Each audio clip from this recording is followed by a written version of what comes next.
জাতীয় বিশ্ববিদ্যালয়ের ট্রান্সক্রিপ্ট উত্তোলন করতে হলে প্রথমে আপনাকে যেতে হবে জাতীয় বিশ্ববিদ্যালয়ের মেইন ওয়েবসাইট nu.ac.bd এই অ্যাড্রেসে।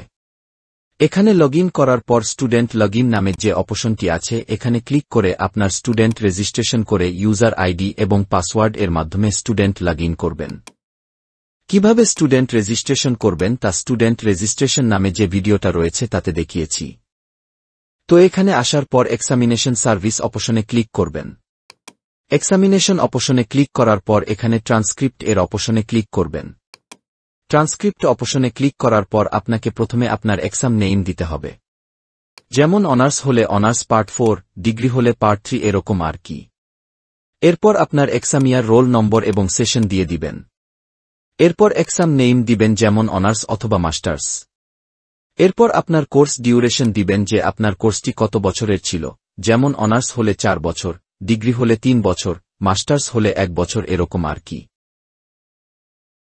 তারপর ডিটেইলস অফ কোর্সে আপনারা আপনাদের কোর্সের ডিটেইল দিলেও পারেন অথবা 00 দিয়ে আপনাদের প্রয়োজনীয় ডকুমেন্ট যেমন অধ্যক্ষের স্বাক্ষরিত ট্রান্সক্রিপ্ট উত্তোলনের জন্য নির্ধারিত ফরম, রেজিস্ট্রেশন কার্ড, শেষ বর্ষের এডমিট কার্ড, মার্কশিট, সাময়িক সনদপত্র ও এইচএসসি এর স্ক্যান কপি 2 MB এর ভিতর রেখে পিডিএফ আকারে আপলোড করে প্রিভিউ বাটনে ক্লিক করে সাবমিট করবেন। আবেদনটি সাবমিট করার পর আপনাকে ট্রান্সক্রিপ্ট এর জন্য 700 টাকা পেমেন্ট করতে হবে, যা আপনি বিকাশ বা অনলাইন যে কোনো ব্যাংকিং সিস্টেমের মাধ্যমে জমা দিতে পারবেন অথবা সোনালী ব্যাংকের যে কোনো শাখায়ও এই টাকা জমা দিতে পারবেন। আবেদনের টাকা জমা দেওয়ার পর প্রতিদিন একবার করে আপনার স্টুডেন্ট লগইন এর স্ট্যাটাস চেক করবেন।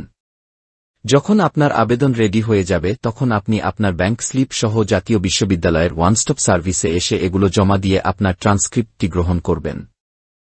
আবেদনের ক্ষেত্রে কোনো সমস্যার সম্মুখীন হলে আমাদের ইমেইল অ্যাড্রেস studentlogin@gmail.com অথবা হোয়াটসঅ্যাপ নাম্বার 013-2576-2572 এই নাম্বারে যোগাযোগ করবেন।